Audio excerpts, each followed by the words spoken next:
Convido a amada igreja a que abra sua cópia das Sagradas Escrituras no Evangelho, conforme o relato de João, capítulo 5.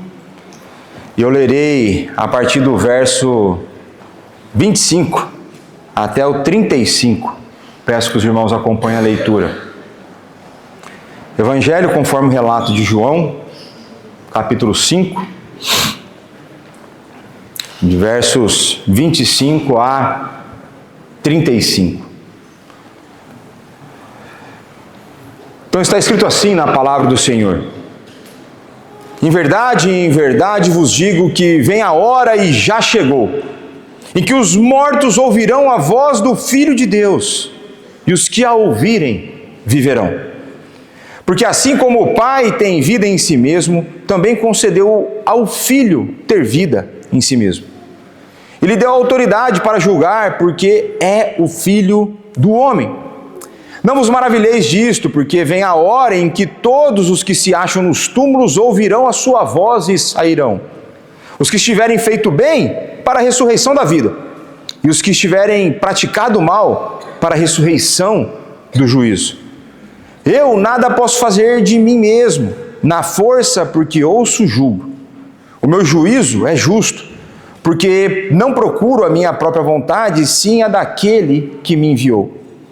Se eu testifico a respeito de mim mesmo, o meu testemunho não é verdadeiro. Outro é o que testifica a meu respeito, e sei que é verdadeiro o testemunho que ele dá de mim. Mandastes mensageiros a João, e ele lhe deu o testemunho da verdade. Eu, porém, não aceito testemunho humano. Não aceito humano testemunho. Digo-vos, entretanto, essas coisas para que sejais salvos. Ele era a lâmpada que ardia e alumiava. E vós quisestes, por algum tempo, alegrar-vos com a sua luz. Mais uma vez, meus irmãos, vamos orar. Pai, a tua palavra foi lida e nós pedimos auxílio ao teu Santo Espírito para abrir o nosso coração, para que possamos compreender as verdades da vida eterna. Dá-me fidelidade na exposição da tua palavra e que em tudo o teu nome seja glorificado. É o que nós te pedimos, no santo nome de Jesus. Amém. Meus irmãos, pela temática toda que vocês ouviram nas músicas, eu creio que você já se planeou também para essa semana. É convencionado no mundo ocidental a celebração do nascimento de Jesus Cristo no dia 25 de dezembro. Aqueles que vieram ao EBD viu que não foi nessa data que Jesus nasceu, e eu gosto, num certo sentido, de celebrar o nascimento de Cristo fora de data.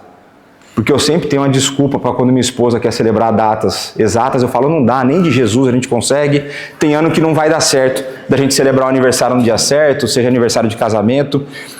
Mas, brincadeiras à parte, ainda que a gente não tenha com precisão a data do nascimento de Cristo, eu creio que não há dúvidas de que há razões para que nós celebremos. Ainda que nós não tenhamos com exatidão qual foi o mês e nem o ano que ele nasceu, eu creio que há razões suficientes para que nós celebremos o nascimento de Cristo. No ano passado, assim como esse ano, eu não planeei a pregação. Eu só escolhi o livro que ia expor e segui a exposição até que chegasse a véspera do Natal. No ano passado, Deus, na sua providência, colocou Gênesis 3, de 1 a 13, no dia da pregação do Natal. E o que eu acho interessante, o que eu achei muito interessante na época, e eu partilho com os irmãos que chegaram posteriormente ao nosso meio, é de que a queda é a razão. A queda gerou a necessidade da existência do Natal. É porque o pecado entrou no mundo que foi necessário que Cristo viesse ao mundo. Se a queda jamais tivesse acontecido, o Natal jamais seria necessário. Com a queda, com a decisão de Adão em pecar contra Deus, o pecado entra no mundo e ele gera uma completa desarmonia na realidade criada. Nós vemos agora todas as esferas da criação em imperfeita não, mas em completa desarmonia. a relação do homem com Deus, a relação do homem com o seu próximo, a relação do homem com a criação. De certa forma, o caos instaurou-se na realidade criada. Mas, como você já ouviu a série de pregações de Gênesis de 1 a 11, e se você não ouviu, você já leu a sua Bíblia, a gente sabe que logo depois, 2 versos depois, a pregação foi de Gênesis 3, de 1 a 13. 2 versos depois, a esperança foi dada. A partir do primeiro momento em que a salvação foi necessária, o nosso Deus, de maneira graciosa, condescende, vai até Adão e Eva e apresenta o plano da salvação. Deus, em Gênesis 3,15, faz a promessa do nosso Salvador. E o texto diz assim: porém inimizade entre ti e a mulher, entre a tua descendência e o seu descendente. Este te ferirá a cabeça, e tu lhe ferirás o calcanhar. Deus, ao proferir para a serpente, ele afirma que viria um descendente da mulher para acabar, para destruir a serpente, Satanás. Nós temos aqui a primeira promessa do Evangelho, conhecido como proto-evangelho, a primeira promessa de que o nosso Senhor pisaria na terra, de que a palavra criadora invadiria a realidade criada, que aquele que é eterno entraria no tempo, porque havia um problema a ser resolvido, o problema do pecado. E para vocês, eu creio que é muito claro, o verdadeiro sentido do Natal está na celebração daquele que cumpriria essa promessa. E o texto que eu li hoje, ele é a continuação do texto da pregação passada, não apenas no sentido porque está na sequência, mas porque ele ainda está dentro do mesmo discurso. Esse é um discurso longo de Jesus, um discurso em que Jesus está a mostrar mais claramente a sua identidade para os judeus e para os líderes judeus. Jesus Cristo está a expandir aquilo que ele revelara, de que ele era e é o próprio Deus. Uma das pessoas da Trindade, mas Deus, completamente Deus. Nós vimos dos versos 19 a 24 que Cristo mostra a sua divindade na sua união e na sua distinção da pessoa do Pai. Então nós vimos na semana passada de que Deus, o Deus triuno, ele é um em essência, mas ele é 3 pessoas. Um Deus, 3 pessoas. E Cristo mostrou isso no seu discurso, tanto na sua igualdade quanto na sua distinção em relação ao Pai. Ele nos mostrou, por exemplo, que ele é distinto no sentido de que ele veio em submissão ao Pai. O Pai deu uma missão e ele veio. Mas ele é igual ao Pai porque ele é Deus, e a gente pode ver isso, por exemplo, que ele será honrado como o Pai é honrado.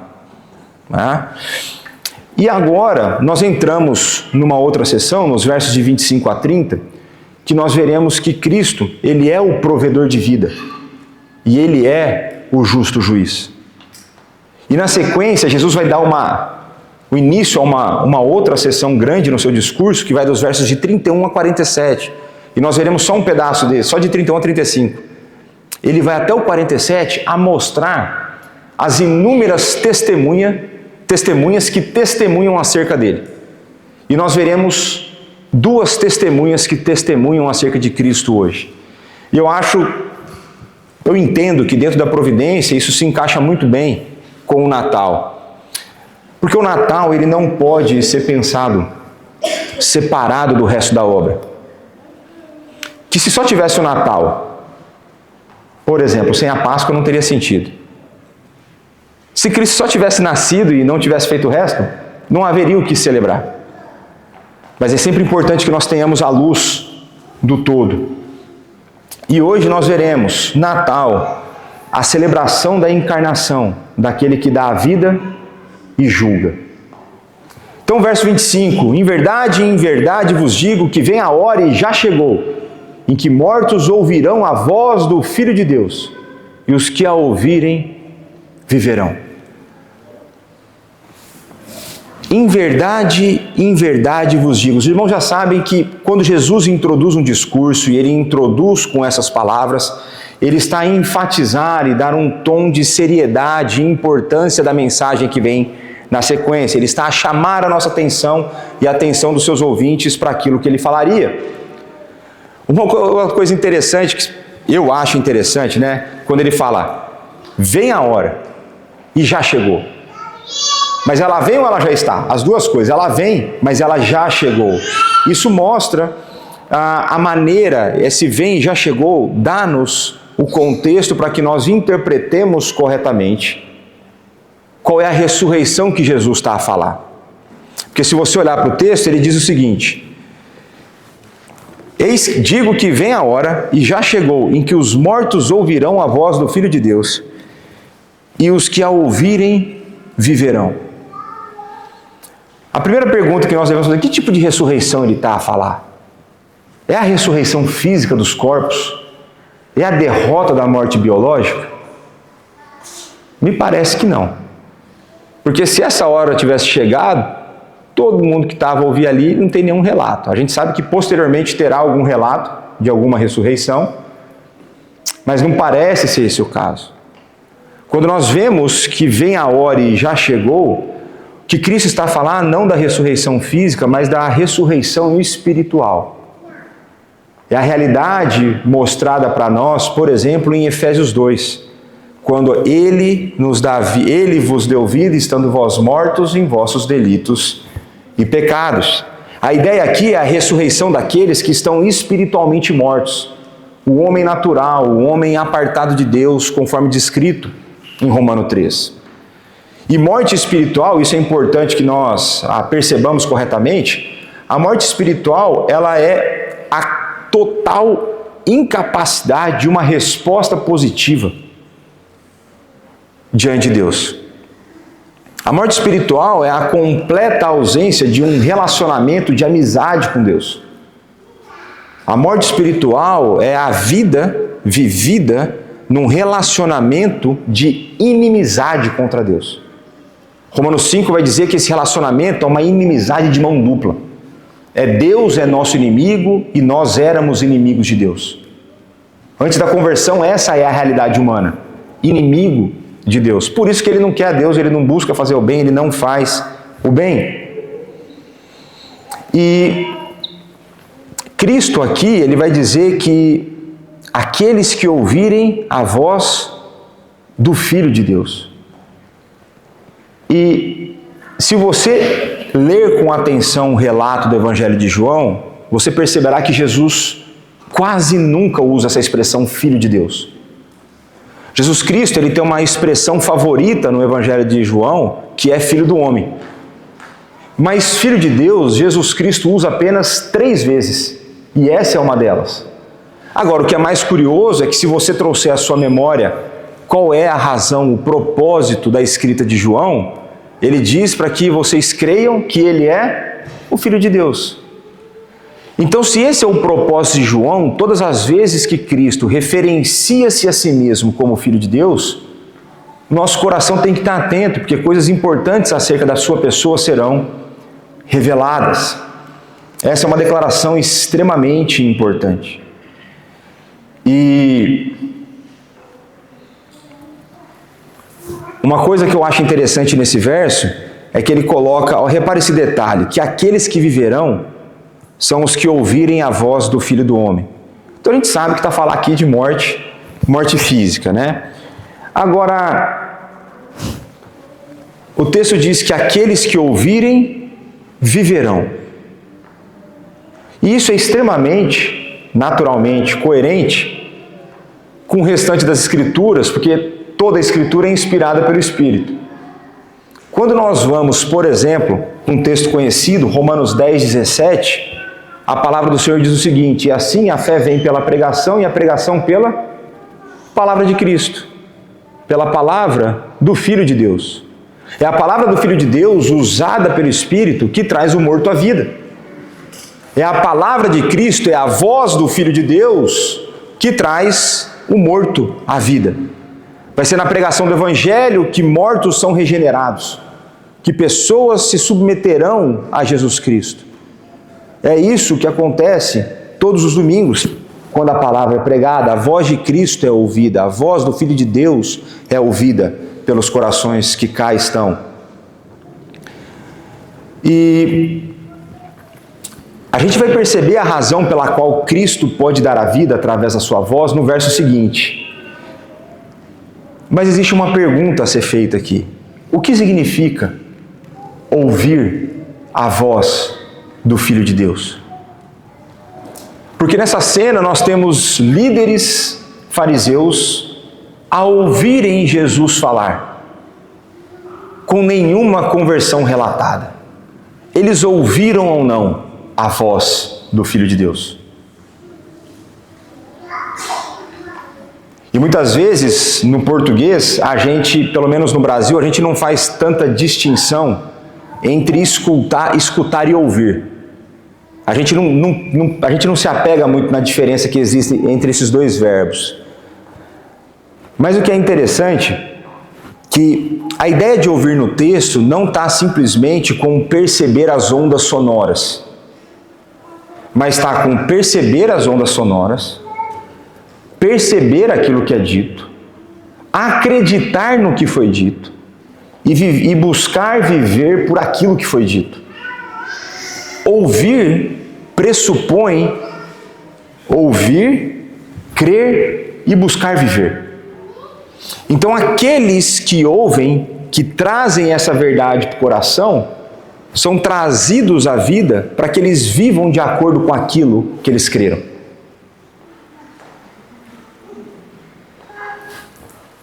O que Jesus está a dizer é muito diferente do que aquilo que acontece com o marido quando ele conversa com a mulher.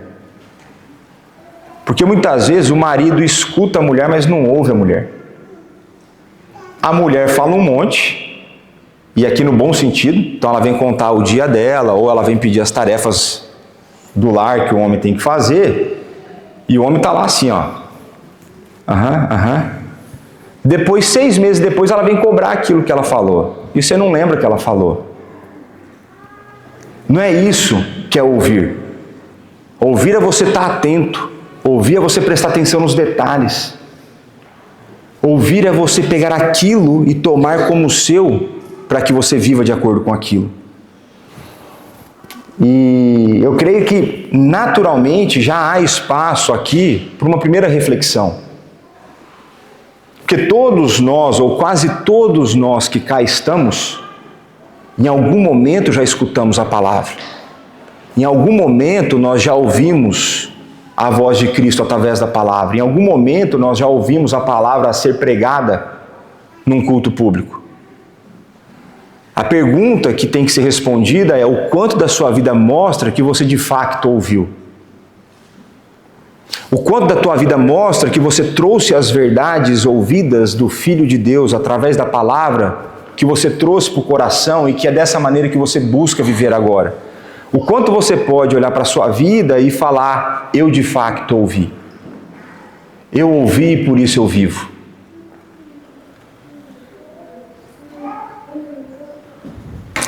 E vida, se morte, ela significa uma ausência de uma relação amorosa com Deus, significa uma relação de inimizade, vida significa o oposto. Vida, em termos bíblicos, na maior parte do tempo, não está muito relacionado com a vida biológica. Ela está relacionada ao aspecto espiritual da nossa existência. Então é possível que você esteja biologicamente vivo e espiritualmente morto. E é possível que você esteja quase biologicamente morto, mas espiritualmente vivo. E vida na Bíblia é uma relação de intimidade, uma relação de amor com Deus. Uma relação na qual nós devotamos o nosso amor ao nosso Deus e Deus derrama o seu amor sobre nós. Uma vida espiritual significa abraçar a completude do discurso de Jesus para nós. A sua palavra, que está contida tanto no Antigo quanto no Novo Testamento. E tudo isso através da mediação do Santo Espírito, que fala conosco através da palavra. Isso é vida em termos bíblicos. E essa vida, ela pressupõe, isso é um detalhe muito interessante, porque essa vida pressupõe uma constante obediência à totalidade da palavra. Aquilo que o mundo vende como prisão, a Bíblia diz que é liberdade. Aquilo que o mundo apresenta como a religião das proibições é antes a vida verdadeira. Se nós trouxermos a palavra de Cristo para o nosso coração, a nossa relação com a sua palavra será alterada. E nós passaremos a perceber que as suas proibições são declarações amorosas de cuidado para conosco. Antes do que meras proibições punitivas de um pai malvado. Elas são declarações de um pai amoroso, declarações de cuidado de um pai amoroso. E se a vida vem através do ouvir a voz do Filho de Deus, e a voz do Filho de Deus está disponível na palavra, não existe possibilidade de viver uma vida verdadeira diante de Deus, abraçando a sua palavra por partes. Não existe espaço no cristianismo para adoção parcial da verdade de Deus. É impossível você ter uma vida verdadeira abraçando apenas o Novo Testamento e descartando o Antigo Testamento. Até porque o próprio Jesus vai dizer, Lucas 24, mas nós veremos, acredito que na próxima semana, de que são as Escrituras que testemunham acerca dele. E essas Escrituras que ele está a se referenciar, o Antigo Testamento. O cristianismo não tem espaço para que eu abrace um Deus de amor e esqueça que esse Deus de amor é um Deus de justiça. Não dá para eu abraçar um Deus que salva e descartar o Deus que condena. Não há no cristianismo espaço para meias verdades que são completas mentiras. É necessário que nós ouçamos a voz do Filho de Deus. Por quê? Porque assim como o Pai tem a vida em si mesmo, também concedeu ao Filho ter vida em si mesmo. E aqui a gente começa a voltar na conversa da economia da Trindade, onde o Pai eternamente concede ao Filho o ter a vida. E por que o Filho pode dar a vida então? Porque ele tem a vida em si mesmo. E porque ele tem vida, ele concede vida. E por isso que ele fala e aqueles ouvem e são vivificados. E isso para a audiência judaica era muito claro, era muito evidente que novamente Jesus estava a falar que ele era Deus. Porque ao longo de todo o Antigo Testamento a vida pertence a Deus. É Ele quem dá e quem tira. É Ele a fonte de vida. Você pode encontrar isso em inúmeras passagens, como por exemplo Gênesis 2:7, Jó 10:12, Salmo 36:9. Logo, mais uma vez, Jesus continua a afirmar para aqueles líderes quem Ele era. Eu sou Deus, o Filho de Deus, o Messias prometido. E Ele lhe deu autoridade para julgar, porque é o Filho do homem. Então Ele não apenas tem vida em si, Ele tem a autoridade em si para julgar. E essa autoridade, veja como o discurso de Jesus é muito coerente, ela redundará em honra, conforme está no verso 23. Porque Deus dá a Ele autoridade para julgar, para que honrem ao Filho, assim como o Pai é honrado. Você tem a distinção da pessoa e mais uma vez a igualdade na honra. O Filho agora, então, exercerá esse juízo, porque foi-lhe dado a autoridade para julgar. Tanto é que se você pegar o texto da grande comissão, vai aparecer lá, toda a autoridade me foi dada. Me foi dada. Existe uma concessão eterna do Pai para o Filho. E aí, mais uma vez, para a liderança judaica, fica evidente que Jesus está a clamar, está a falar que Ele é Deus, porque, para surpresa de 0 pessoas aqui na audiência, no Antigo Testamento, quem tem capacidade para julgar? Deus. E mais uma vez, o Pai está dar autoridade para o Filho, que fará parte dentro do seu ministério, estará dentro da fase de exaltação, onde Jesus será exaltado ao invés de humilhado. E aí Jesus continua no verso 28, não vos maravilheis disto, porque vem a hora em que todos os que se acham nos túmulos ouvirão a sua voz e sairão. E os que tiverem feito bem, para a ressurreição da vida. E os que tiverem praticado o mal, para a ressurreição do juízo. Se no verso 25, e veja como que contexto é importante, se no verso 25 a hora vem e já chegou, esse não é o caso aqui.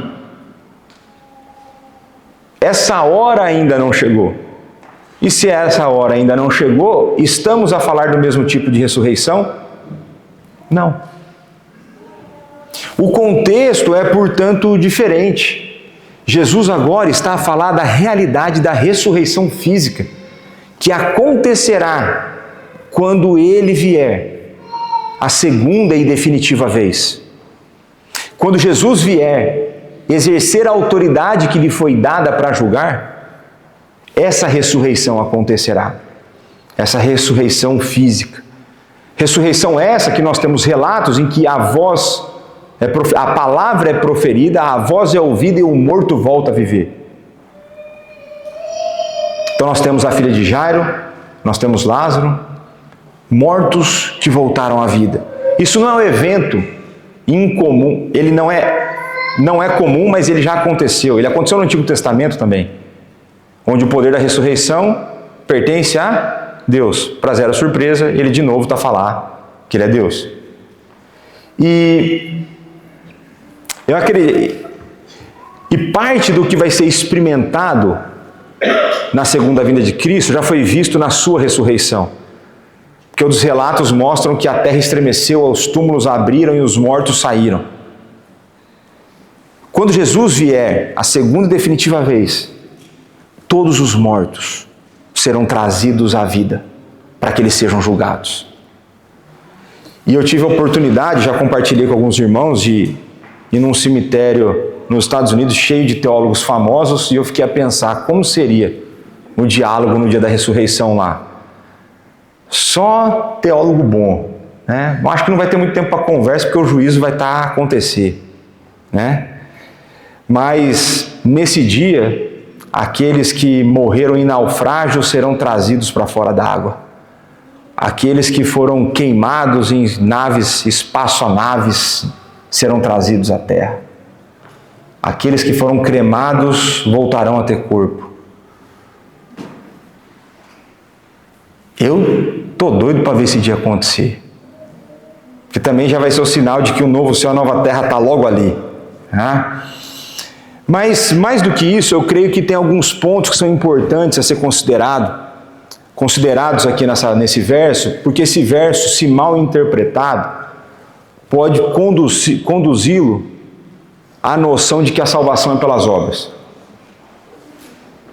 Repara bem no texto, no verso 29, ele diz o seguinte: os que tiverem feito bem, para a ressurreição da vida, e os que tiverem praticado o mal, para a ressurreição do juízo. Se você pega esse texto isolado, a salvação está relacionada com aquilo que você fez. Mas, porque você é membro da Igreja Presbiteriana Pedras Vivas, você sabe que boa teologia é feita com a Bíblia toda, não só com parte da Bíblia. Se você tiver a sua teologia bem ajustada, o que você vai lembrar? Você vai lembrar que antes da sua conversão, você estava no estado de Romanos 3,10.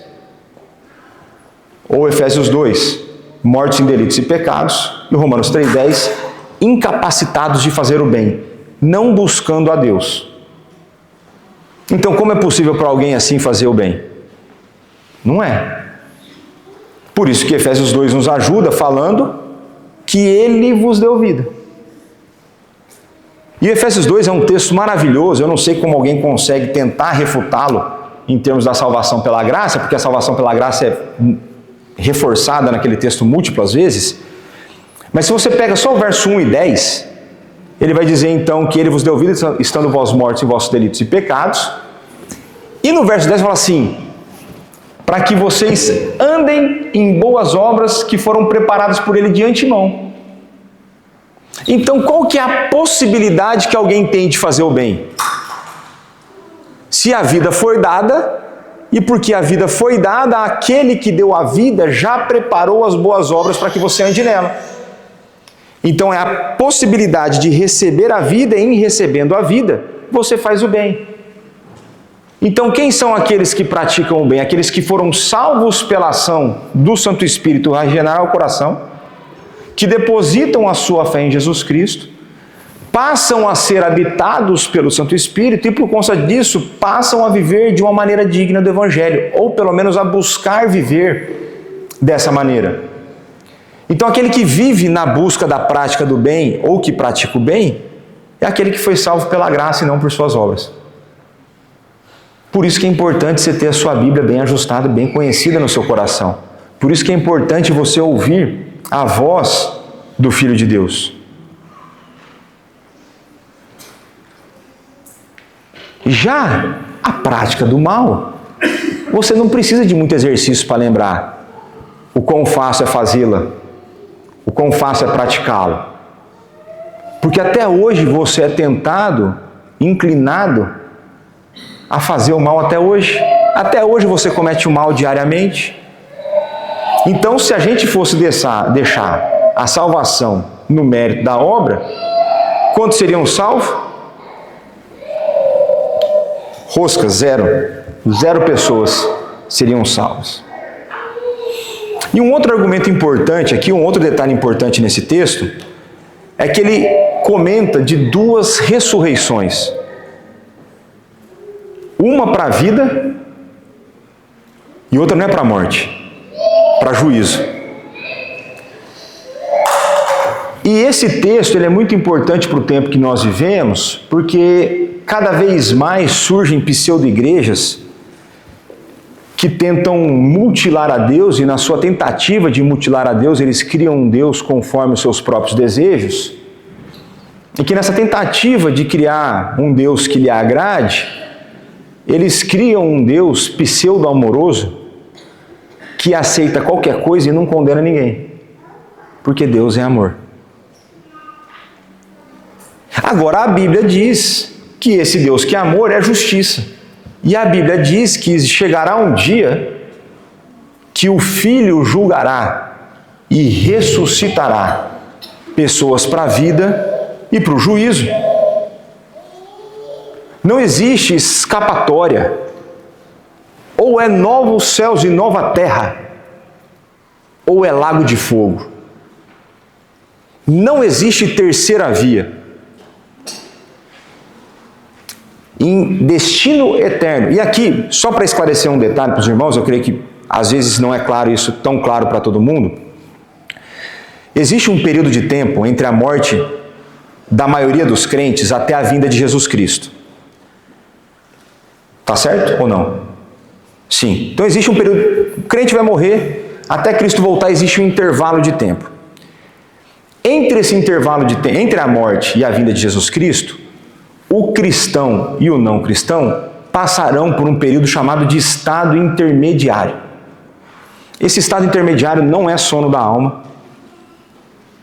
Todo mundo vai estar acordado e não é purgatório. Como que as Sagradas Escrituras definem o estado intermediário? Em 2 locais. Um conhecido como céu e o outro conhecido como inferno. Por que eu estou a citar isso? Para você não se iludir, você não morará nos céus para sempre.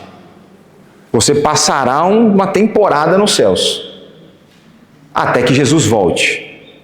Depois que Jesus voltar, você habitará no novo céu e nova terra.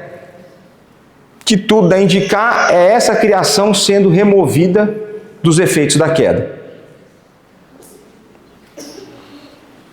O inferno também é estado intermediário, ele não é destino eterno. Apocalipse vai dizer, se eu não me engano, Apocalipse vai mostrar para nós que o inferno será lançado no lago de fogo. Está lascado também. Mas não é o mesmo local, é só para vocês perceberem isso. Então acontecerá um momento histórico no qual Jesus virá a segunda e definitiva vez, no qual ele exercerá o papel de juiz. Em Atos 17 a gente vê isso, Paulo vai falar de que Deus julgará o mundo por um justo varão. Então, meus irmãos, não caiam na falácia de que nós, como igreja, devemos falar do amor e não da condenação, e não da justiça. Existem igrejas que não pregam sobre pecado. Eu acho que a gente prega pouco sobre pecado. Se a gente soubesse a desgraça, se a gente tivesse noção da dimensão da desgraça do pecado, a gente pregaria mais contra o pecado. A gente odiaria mais o pecado. A gente se esforçaria mais para buscar uma vida de santidade. Mas saiba disso, duas possibilidades de destino. E Jesus Cristo virá para fazer isso. Na primeira vinda ele veio como o Salvador, é o que o texto do começo do Evangelho de João nos diz. Mas ele virá como juiz. E aí ele vai continuar, e ele diz, eu nada posso fazer de mim mesmo, na forma porque ouço, julgo. O meu juízo é justo, porque não procura a minha própria vontade, e sim a daquele que me enviou. De novo nós vemos, na união dentro da Trindade, economia da Trindade, submissão de Cristo, liberdade para tomar decisão que agrada a Deus. É o tempo todo essa relação da perfeita harmonia entre Pai e Filho. Ele não faz nada que não seja da vontade do Pai. Nada que não seja da vontade do Pai. E diferente, né? Já falei um pouco sobre isso, do que muitos pensam. Jesus não apenas julga, mas ele julga justamente. O juízo de Jesus é justo. E aqui, a hora que eu estava escrevendo o texto, me lembrei de uma frase famosa, de um corte, de um excerto famoso, de um pregador chamado Paul Washer. Eu acredito que ele tenha sido, não sei se ele é o primeiro a falar essa frase, mas eu estou a citar de onde eu ouvi, que quando ele confronta alguma pessoa com pecado, não é incomum alguma pessoa dizer o seguinte, quem me julga é Deus. Quem é você para me julgar? Já ouviram isso? Já. Agora, maravilhosa é a resposta dele. Falou assim, e você não tem medo de ser Deus o seu juiz?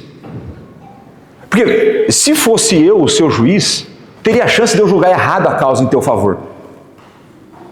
Eu teria a chance de ser um ministro do Supremo Tribunal, eu teria a chance de ser alguma instância da justiça aqui em Portugal, no Brasil, dentro de alguma ditadura em que eu poderia julgar erradamente. Mas com Deus não existe essa possibilidade, porque Ele faz o justo juízo. E se Ele fizer o justo juízo, qual que é a chance de você escapar da condenação? É zero. É zero. Se depender das suas forças, se depender das suas obras, não existe possibilidade. E nós temos aqui um dos atributos mais esquecidos do nosso tempo, que é a justiça divina. E meus irmãos, não existe justiça divina sem punição devida. Não existe justiça divina sem a devida punição. Deus não poderia ser justo se Ele perdoasse o nosso pecado e não punisse o nosso pecado. Deus precisa ser coerente com as promessas e com as regras que Ele estabeleceu. Se o pecado demanda a morte, Deus não poderia dar-nos vida se nada fosse feito em nosso lugar.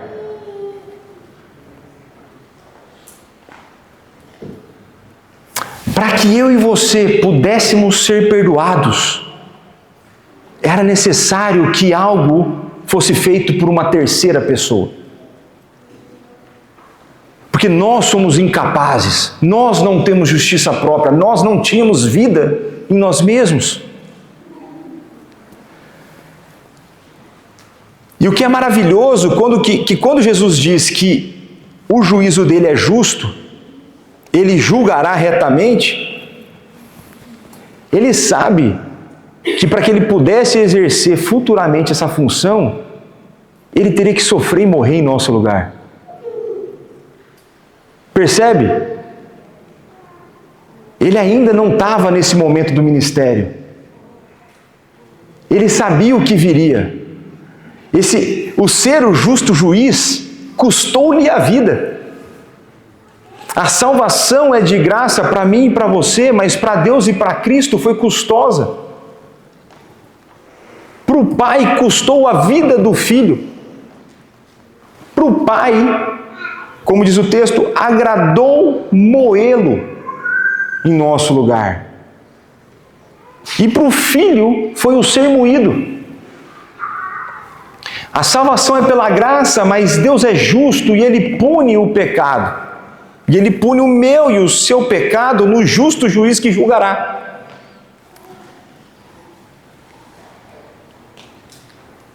E quando nós pensamos que para Ele ser o justo juiz era necessário que existisse a possibilidade de salvação, isso vai contemplar o pacote todo, que é a sua encarnação.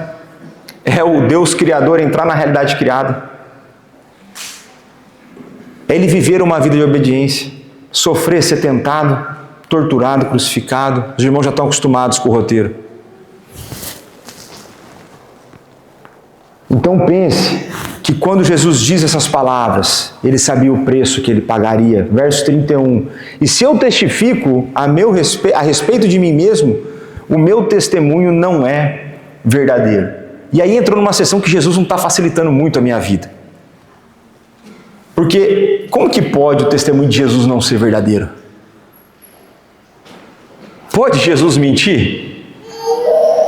Não pode. Não pode, né, Helena? Não pode Jesus mentir. E o Leon Morris, ele faz um comentário que eu achei muito bom, e aí eu resolvi trazer esse comentário para os irmãos. Ele diz o seguinte: Jesus aponta para a impossibilidade de alguém ser aceito com base na sua própria palavra.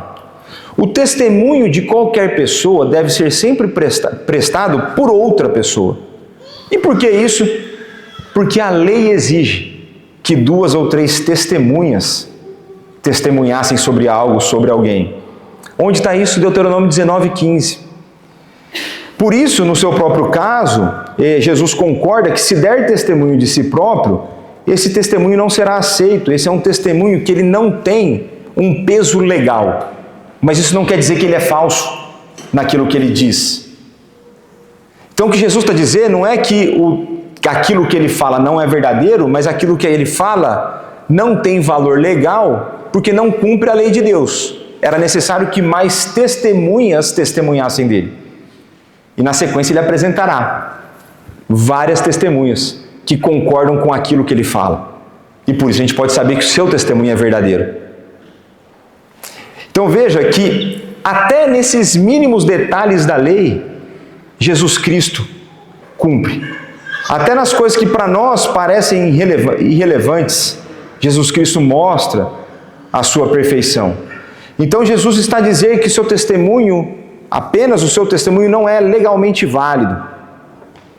E nós veremos que a validade do testemunho de Cristo já começa a ser comprovada no verso 32, através desse outro que ele diz. Olha o que o verso 32 diz: o outro é o que testifica a meu respeito, e sei que é verdadeiro o testemunho que ele dá de mim.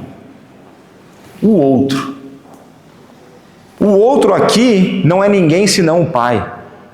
O que Cristo está a dizer é que o Pai testifica a respeito do Filho, e é o que ele vem mostrando o tempo todo. O Pai testifica a respeito do Filho. E Jesus sabe que o seu testemunho é verdadeiro, porque Deus não mente, e pelo fato de eles estarem em perfeita e harmoniosa união. Jesus Cristo conhece o testemunho do Pai. Eu não sei se você já teve essa experiência de você conhecer tanto uma pessoa que um dia vieram tentar te contar uma mentira sobre ela, e assim, não tem jeito, fulano jamais faria isso. Você já tiveram essa experiência? É o que Jesus sabe sobre o Pai, só que muito melhor do que a gente, porque a pessoa que ele está a confiar não tem possibilidade de errar.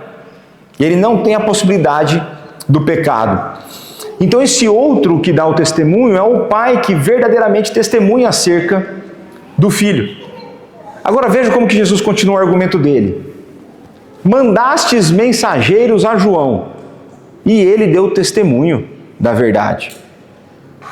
Então agora ele falou do Pai, agora ele vai começar a falar de João, e ele fala que o testemunho de João é o quê?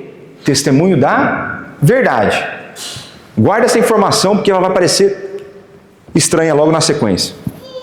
A gente sabe que os líderes religiosos mandaram mensageiros para João, porque a gente já passou por esse texto. João, no capítulo 1, os versos 19 a 28, uma comitiva chega para interrogar João Batista. Mas que é você? Você é Elias? Vocês lembram dessa... Não lembro da pregação, mas vocês lembram que existe essa passagem? Lembram, né? Está lá na Bíblia, né? Então pronto. E naquela oportunidade, João Batista novamente testemunhou acerca de Jesus. Ele vai referenciar Jesus como aquele que viria depois dele, o qual ele não era digno de desatar-lhes as sandálias. E aqui são aí as profundidades da língua grega, né? A maneira como o verbo mandastes está conjugado, lá no grego diz declinado, mas para mim é tudo a mesma coisa. É um modo verbal que não existe na língua portuguesa, que dá a ideia de uma ação feita no passado, mas o que é importante dessa ação feita no passado é que a ação dela, o resultado dela está no tempo presente. Então, a maneira como Jesus apresenta o fato desses mensageiros terem sido enviados é que o resultado do envio, as respostas dadas por João Batista, continuavam a incomodar e a mexer no coração daqueles líderes até aquele momento. O testemunho de João era um testemunho eficiente, porque ele era usado por Deus, ele foi enviado por Deus, ele é aquele que preparava o caminho do Filho de Deus. Então, até o momento, esses homens estavam, de alguma forma, animados pela esperança messiânica. Porque era disso que João Batista falava, aquele que virá, o que vem depois de mim. Vocês estão a ouvir a minha mensagem, mas vem um depois, que eu não sou digno de ser comparado. Eu sou só a voz, ele é o Messias, ele é o Cordeiro de Deus que tira o pecado do mundo. E isso começa, então, esse testemunho traz consequências até o tempo presente. Agora veja o que Jesus vai dizer após ele falar que o testemunho de João Batista era o testemunho da verdade. Eu, porém, não aceito o humano testemunho. Digo-vos, entretanto, essas coisas para que sejais salvos. Mas como que um Deus, que é a origem da verdade, não aceita um testemunho verdadeiro? Acho que é uma pergunta que você deveria fazer. Como que ele não aceita isso? Não aceita o humano testemunho. E eu fiquei com essa pergunta, eu achei esse texto difícil. Não só esse verso, mas o texto, de maneira geral, eu achei difícil. E o primeiro problema que a gente tem aqui é que eu acredito que a maneira como a tradução não nos ajudou. Porque quando a gente pensa em aceitação, a gente pensa em rejeição. É o oposto da rejeição. E Jesus está a falar de uma espécie de um recebimento. Então ele fala, eu não recebo essa mensagem, não é que eu rejeito. Eu não recebo em que sentido?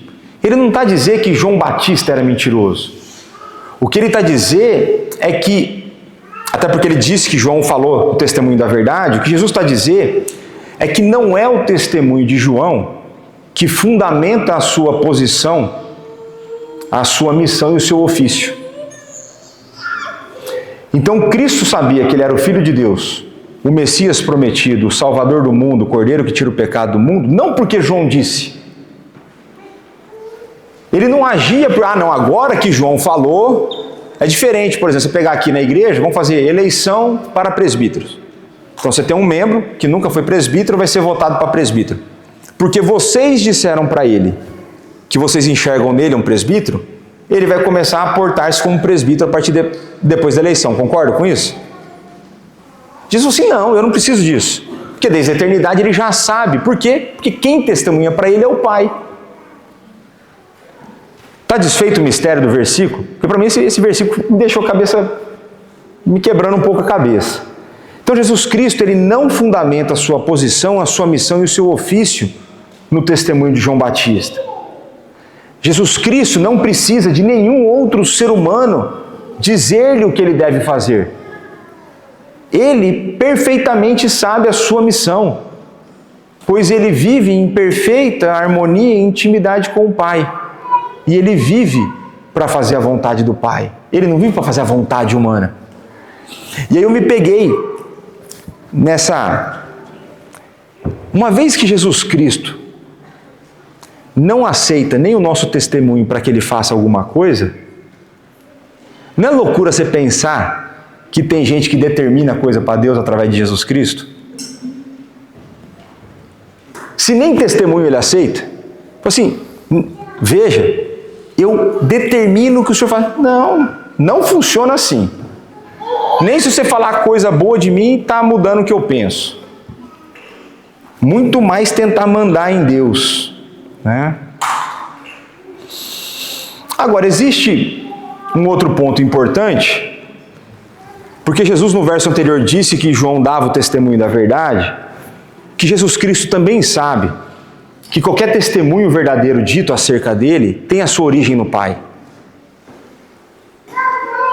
Se vocês resgatarem na sua memória, aí você sempre tem que trazer homem natural, apartado de Deus, Romanos 3,10. Não quer saber de Deus, não busca Deus, está morto, só faz o mal.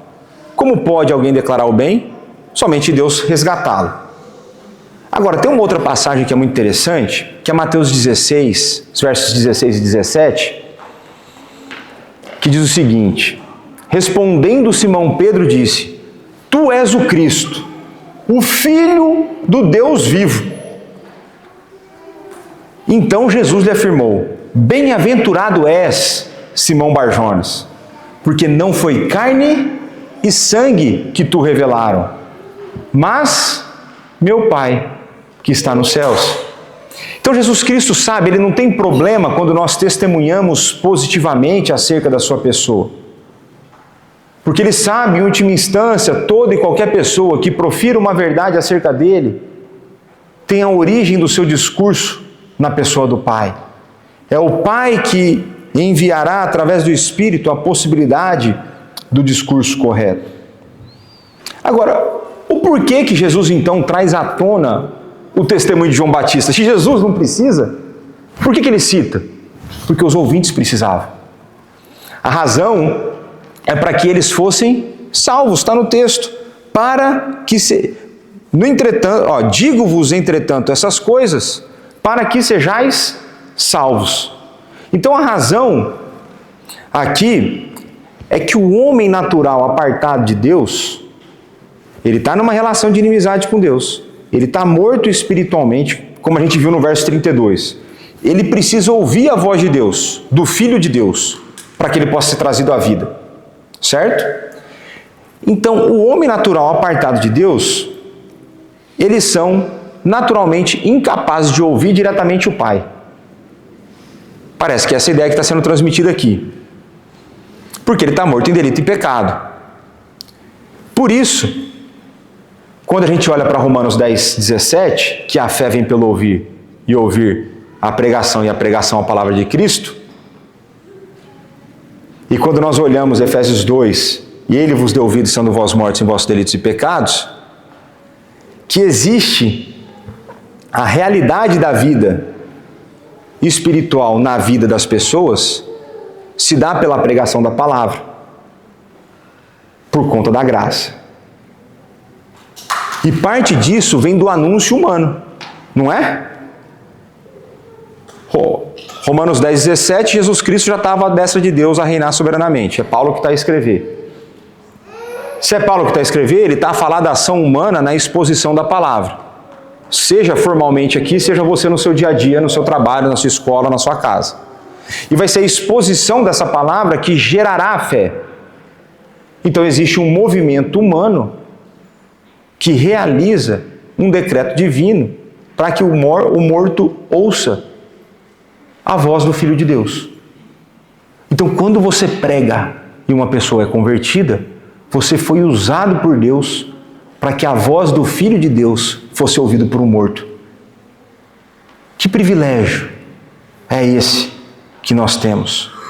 Que privilégio é esse que nós temos? Então Morris comenta que o testemunho de João Batista, se ouvido, poderia encaminhá-los para o caminho que conduz à salvação. E ele fala a verdade porque isso aconteceu com muitos dos 12. Alguns daqueles que estavam naquele momento, como discípulos de Jesus, ouviram o testemunho de João Batista e seguiram a Jesus por conta disso. Então existe a possibilidade de salvação através do discurso humano. E aqui, para mim, isso é maravilhoso, porque deixa muito claro para nós e tranquilo para nós a forma de conciliar a soberania de Deus e a forma como as coisas devem acontecer dentro da esfera humana. Então, um dos erros que nós cometemos, e aqueles que nos acusam de várias barbaridades, é de que nós, uma vez que Deus é soberano e decretou tudo, por que nós precisamos fazer alguma coisa? Resposta simples, porque Deus decretou tudo. Se Ele decretou tudo, a gente tem que fazer alguma coisa. Aí, algumas pessoas vão dizer o seguinte: peraí, se você crê na predestinação, por que você evangeliza? Se a pessoa já está predestinada a ser salva. Eu falo, então você não entendeu nada. É por isso que eu prego. Porque existem pessoas predestinadas a serem salvas. Porque senão, Romanos 3 me diz que ninguém aceitaria aquilo que eu falasse. Romanos 3 diz, todo mundo está morto, ninguém quer saber de Deus. Se não tem ninguém predestinado a ser salvo, como poderia eu salvar alguém ou convencer alguém daquilo? Completamente incapaz diante dessa cena. Mas tem mais. Se você crê na soberania de Deus, por que você ora se Ele já decretou tudo? Então, duas perguntas que são feitas. Por que você evangeliza e por que você ora? Resposta bíblica. Existe a esfera da soberania divina que não é da nossa conta. O plano soberano, Deuteronômio 29, 29, pertence a Ele. Entretanto, aquilo que está revelado a nós é muito claro. Romanos 10, 17 diz que a salvação vem pela pregação. A fé vem pela pregação. Então, o que eu tenho que fazer? Pregar. Atos 1, 8 diz que quando o Espírito descesse, seria testemunha. O que eu tenho que ser? Testemunha. Romanos 28, 16 a 20 diz que a autoridade foi dada a Cristo, que Ele manda a gente ir para fazer discípulo. Então eu faço discípulo. Como? Ensinando a guardar tudo que tem ordenado. O que é isso? Evangelização e discipulado. A gente tem o costume de preocupar com coisa que não é nossa. Né? Aqui eu vou dar um exemplo. Não é mal, tá, amor? Não é mal. A minha esposa, ela tem um zelo com a minha vida de muitas vezes eu administrar mal o meu tempo. Ela fica preocupada às vezes comigo. E eu louvo a Deus por isso. Mas algumas vezes ela vem e fala assim, por que você não está fazendo essa coisa? Eu falo, pode fazer uma sugestão? Por que você não toma conta aí do teu calendário? De jeito amoroso, E às vezes, as pessoas ficam muito preocupadas com a ação dos outros e esquecem da própria. E a gente faz a mesma coisa com Deus em termos de soberania divina e responsabilidade humana. Tem coisa que não é da nossa conta. Agora, o que é da nossa conta? Que a gente tem que evangelizar, que a gente tem que anunciar as boas novas de salvação. Está mais do que claro isso no texto. E porque a gente sabe que Deus escolheu pessoas para serem salvas. Pronto. Ah, mas se Deus decretou tudo, porque você ora? Porque Ele decretou que a minha oração vai ser respondida em algumas coisas e em outras não. Então tem que orar. Tem coisa na nossa vida que só vai acontecer através da oração, porque Ele decretou que seria pela oração. Por que você não toma conta dos teus negócios e deixa os negócios de Deus em paz? Por que você não fica com o que a Bíblia fala? Né? Mas pronto, senão começar a ficar exaltado, e hoje é dia de celebração, não é? E uma outra coisa importante, que Jesus ele fala, que ele traz o caso de João Batista, para que eles sejam salvos, é mais uma vez Jesus a demonstrar que Deus vem ao nosso encontro da maneira como a gente consegue perceber. Quando Deus vem ao nosso encontro, quando Ele vem nos resgatar, quando Ele vem nos consolar, quando Ele vem nos edificar, Ele vem de uma forma que nós poderemos compreender. Ele virá de uma forma que nós compreenderemos. Ele virá de uma maneira como nós precisamos. Cada um será num momento de vida, com circunstâncias distintas, diversas, mas Ele virá até você. Essa é a certeza que nós temos. Então nós chegamos no verso final de hoje. Ele era a lâmpada que ardia e alumiava. E vós quisestes, por algum tempo, alegrar-vos com a sua luz. E eu não sei você, mas mais um verso que para mim parece meio estranho, né? A gente sabe que João Batista era de fato essa lâmpada, né, que ardia e alumiava, né? O que eu acho estranho é ele falar que esses líderes, por algum tempo, queriam alegrar-se com João Batista. Porque quando você olha o texto, eles não parecem alegres com João, eles vão tirar satisfação com João Batista. Eles vão reclamar com João Batista. O que Jesus está querendo nos ensinar aqui? E a primeira coisa que nós precisamos perceber aqui no texto, e mais uma vez o português não nos ajuda aqui, é de que a maneira como Jesus descreve é que João constantemente alumiava e ardia. O que isso quer dizer para nós? Que constantemente João testemunhava acerca dele. Que o seu ministério era algo recorrente. Que João, a todo instante, a todo tempo, estava a testemunhar acerca dele. E aí existem dois elementos descritivos importantes acerca dessa lâmpada, né? Ela ardia e alumiava. Para o brasileiro arder, não fala muito, mas é queimar, né? Para o português de Portugal, o ardia já é o correto, né? Eu lembro, ano passado, quando eu cheguei aqui, estava na época das queimadas, que a gente diria no Brasil, o Rui falava assim, o país está a arder. Rapaz, está ardendo, né? Então tá bom, né? Não, arder para mim é uma outra coisa, mas o texto diz que João ardia nesse sentido, ele queimava, e quando ele queimava, ele alumiava, ou iluminava, né? E a primeira coisa que nós podemos perceber nessa maneira como é descrito, que o João arder, o João queimar, mostra para nós que o seu ministério foi custoso. E foi custoso a ponto de morte. João foi morto pelo anúncio da verdade e confronto do pecado. Então, João era essa lâmpada que ardia porque ele sofria por causa do ministério. Mas ele também ardia num sentido como uma vela, e que esse fogo que nele o consumia não era dele, mas era do alto. Era uma fonte externa que queimava esse homem e levava-o ao exercício do seu ministério. E João Batista alumiava porque ele era inabalável no seu testemunho.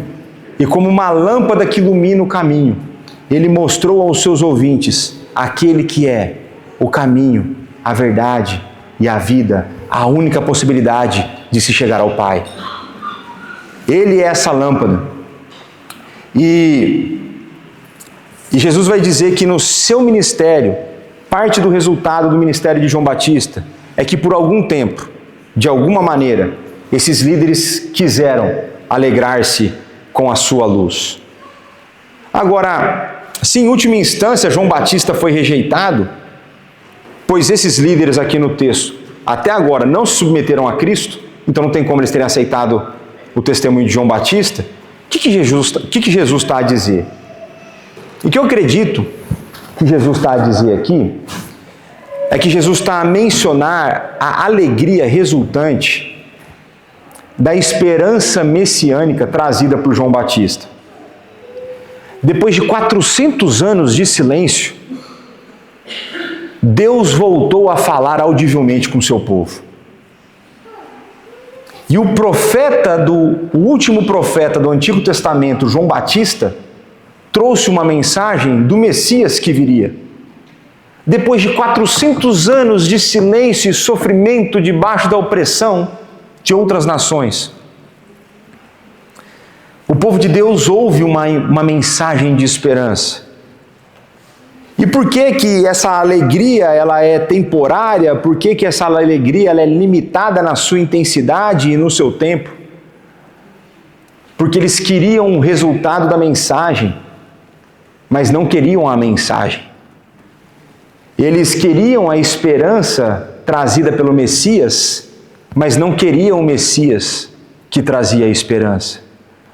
Eles queriam a esperança da salvação sem se submeter ao Filho de Deus, o Deus encarnado.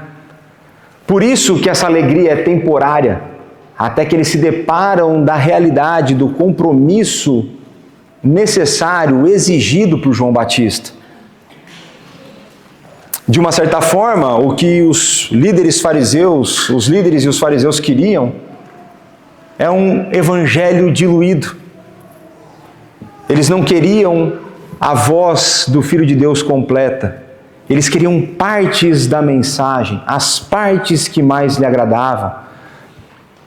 Eles, assim como as igrejas nos nossos dias, querem experiência e o conforto que são trazidos pela salvação, mas não querem a negação que é demandada, não querem tomar a sua cruz, não querem morrer para si mesmos, para os seus desejos, para a sua cobiça. Eles não querem. Veja, meus irmãos, nada há de novo debaixo do sol. A resposta é sempre a mesma, ou é submissão ou é rebelião, não tem resposta diferente. Não existe uma terceira via. E uma reflexão que eu quero trazer para os irmãos, a gente orou por isso na intercessão, que é para que nós tenhamos alegria na pessoa de Cristo e na sua palavra. E eu quero que você sonde o seu coração e que você peça auxílio do Espírito Santo para fazer isso. Não precisa ser agora, porque essa não é uma tarefa fácil. Você pode fazer ao longo da semana. Se você for viajar, você vai ter bastante tempo dentro do avião para fazer isso. Sonde o seu coração e veja o quanto você tem se alegrado na pessoa de Cristo e na palavra de Cristo. O quanto você se alegra quando a palavra de Cristo te proíbe de cometer o pecado que você ama. O quanto você se alegra quando a palavra de Cristo manda você fazer coisas que você odeia. O quanto você se alegra na pessoa de Cristo e na sua palavra quando Ele te pede coisas difíceis de serem feitas. Quando Ele pede para que você perdoe pessoas que te ofenderam, pessoas que te fizeram mal, pessoas que te passaram para trás. O quanto você fica feliz na pessoa de Cristo quando você é contrariado. É fácil ser feliz naquilo que você gosta. Isso não é felicidade verdadeira. O nosso coração, ele ainda sofre efeitos da corrupção deixadas pelo pecado. E nós desejamos coisas erradas, nós sentimos coisas que não deveríamos sentir. Sonde o seu coração. Pergunte a Deus, por que eu não tenho me alegrado no Senhor? Por que eu não tenho me alegrado na sua palavra?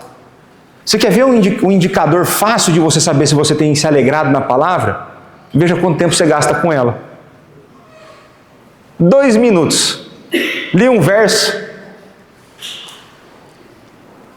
Percebi. Não precisa falar mais nada. Já percebi o seu amor pela palavra.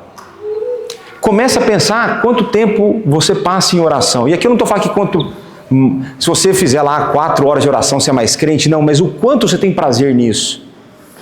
Ou o quanto você começa a falar assim, nossa, eu tenho um compromisso, eu preciso parar de orar porque eu tenho que terminar de me arrumar para sair de casa. O quanto você fica sentido quando você precisa parar esses momentos. Avalie o seu coração, o quanto você tem de fato se alegrado no Senhor. Se alegrado na sua palavra. Meus irmãos, peçam então a Deus perdão pelos seus pecados. Peça para Ele gerar no coração essa alegria na pessoa de Cristo e na sua palavra. Peça que você possa ter deleite no relacionamento profundo com Deus. Para que você possa ter deleite de que esse relacionamento com Deus resultará no relacionamento com os seus irmãos cá na igreja. Peça que você tenha prazer de se relacionar, inclusive, com aquelas pessoas que são difíceis para você lidar. E eu, na minha função de pastor, sou empurrado para essas pessoas constantemente. A minha esposa me empurra a essas pessoas constantemente. Minha esposa é uma bênção na minha vida. é instrumento mesmo na minha vida. Peçam isso a Deus. Meus irmãos, a queda trouxe consigo a morte física e espiritual. Toda a criação entrou em desarmonia que permanece até os nossos dias. Celebrar o Natal traz-nos a memória de que Deus Pai, em seu amor, enviou-nos o Deus Filho, a segunda pessoa da Trindade. O Deus Filho que precisou tornar-se frágil, tornar-se humano, tomar sobre si a natureza humana e nascer como um bebê. Sabemos que essa memória do Natal, do nascimento de Cristo, deve levar-nos a outras memórias, como ao facto de que Jesus teve que submeter-se à lei. Jesus Cristo, o nosso Salvador, precisou crescer e desenvolver habilidades humanas. Jesus Cristo teve que engatinhar. Que coisa mais humilhante que aprender a engatinhar e andar? Ele teve que aprender a escrever. Teve que aprender a mastigar de boca fechada. Acho que Maria deve ter falado para ele mastigar de boca fechada, né? Acho, não sei. Acho que mãe é mãe desde sempre, né? Ele teve que se submeter às limitações humanas e aprender a ser humano. O texto bíblico diz que ele aprendeu através das coisas que sofreu. Ele, para exercer o seu ministério em submissão ao Pai, ele sujeitou-se à tentação do pecado, aquilo que é completamente oposto à sua santidade. Ele se sujeitou à perseguição de líderes religiosos, tortura, e por fim tomou sobre si as consequências, a vergonha e a culpa do nosso pecado. Na cruz, Jesus suportou a dor, a ira divina que era devida na minha e na sua vida. Na cruz, ele foi desamparado pelo Pai e por fim morreu. Entretanto, a história não para nessa cena. Aquele que tem a vida em si mesmo derrotou a morte para que nós pudéssemos ter a vida. Ele conquistou com sua obra redentora a nossa salvação. Ele também foi levado aos céus e está a reinar soberanamente à destra do Pai. Mas sabemos que Ele e o Pai não cessaram de trabalhar e por isso enviaram o Espírito Santo para que a vivificação de mortos fosse possível. A obra redentora foi concluída. A salvação foi conquistada. Mas Jesus Cristo ainda mais uma única vez virá como justo juiz para julgar vivos e mortos que serão ressuscitados. Na sua segunda vinda, não haverá mais tempo para arrependimento. O juízo será realizado e cada um de nós será enviado ao seu destino eterno. Aqueles que tiverem submetido-se ao Filho irão para o novo céu e para a nova terra, usufruir da perfeita comunhão com Deus, do seu amor. Enquanto aqueles que tiverem rebelado-se irão para o lago de fogo, sofrer a ira divina sem a sua graça. Por isso, celebre o Natal, meditando no juízo final. Pois o grande presente, quem recebe, não é o suposto aniversariante, somos nós. Nós celebramos o nascimento que nós celebramos, livra-nos da morte que nós merecemos. E se você é visitante conosco hoje, e você ainda está numa relação de rebeldia com Jesus Cristo, o meu convite hoje é submeta-se a esse Rei de amor. Submeta-se a esse Rei que se fez carne para morrer em nosso lugar. O Natal só vale a pena ser celebrado se você tem Jesus Cristo, o aniversariante, como seu Senhor. Enquanto há fôlego de vida, há possibilidade de arrependimento e pedido de perdão e de depósito de fé em Cristo Jesus. Não perca tempo. Um dia chegará e todos nós estaremos diante dele para enfrentarmos o juízo. Aqueles que estiverem em Adão, vivendo como filhos da serpente, serão ressuscitados para o juízo. Mas aqueles que estiverem em Jesus serão ressuscitados para a vida. Vamos orar mais uma vez. Pai, a tua palavra foi lida, exposta, e nós clamamos ao Senhor: tem misericórdia de nós. Nós, diante do Senhor de tão grande salvação, muitas vezes ficamos sem palavras, mas muitas vezes não damos o devido valor, não reconhecemos o que deveríamos. Na semana que é trazida à nossa memória o nascimento do nosso Senhor, nós somos lembrados por esse texto, que é Ele quem nos dá vida, e para que desse-nos a vida, Ele precisou morrer. Obrigado por tamanho sacrifício, obrigado por tamanho amor. Perdoa-nos, Senhor, pelas nossas tantas fraquezas, pela nossa insubmissão.